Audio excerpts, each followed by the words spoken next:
Let's see what's cooking. Let's get the facts.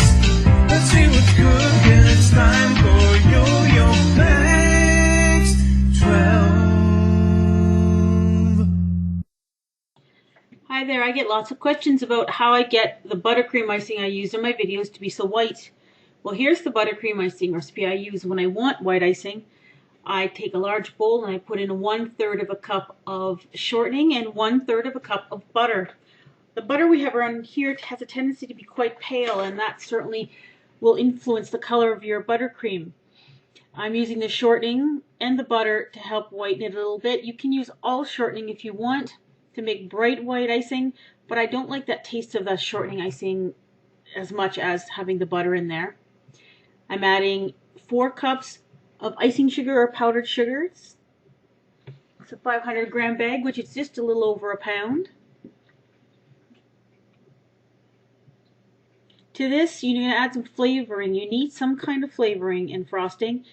Generally, I use vanilla extract. However, that darkens your icing as well. So when I want whiter icing, I use almond extract, or you could also use clear vanilla if you can find it.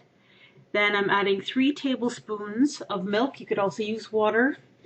And you're going to blend it together. And you'll notice that it's very thick. See how it's getting stuck in the beaters and it goes on the sides of the bowl? It means it needs a little bit more milk. So I'm going to add about 1.5 tablespoons more of milk and then beat it again to see if I get the right consistency. And you'll immediately see it looks a little bit creamier. It stays in the bottom of the bowl and it doesn't climb up the electric beaters.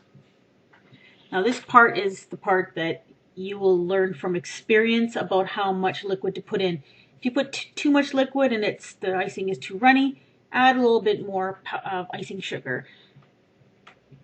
So the more you blend it, the fluffier and whiter it will get. And I'm just showing you here the texture and the consistency of it. When you kind of poke it and pull away, it makes sharp peaks. And you know that by doing this, it's going to be suitable for decorating because it's going to hold its shape quite well. This icing can be refrigerated for a few days, and it also can be frozen. If you freeze it or refrigerate it, you should beat it again with an electric mixer before using it after it's defrosted. There you go, bright white buttercream.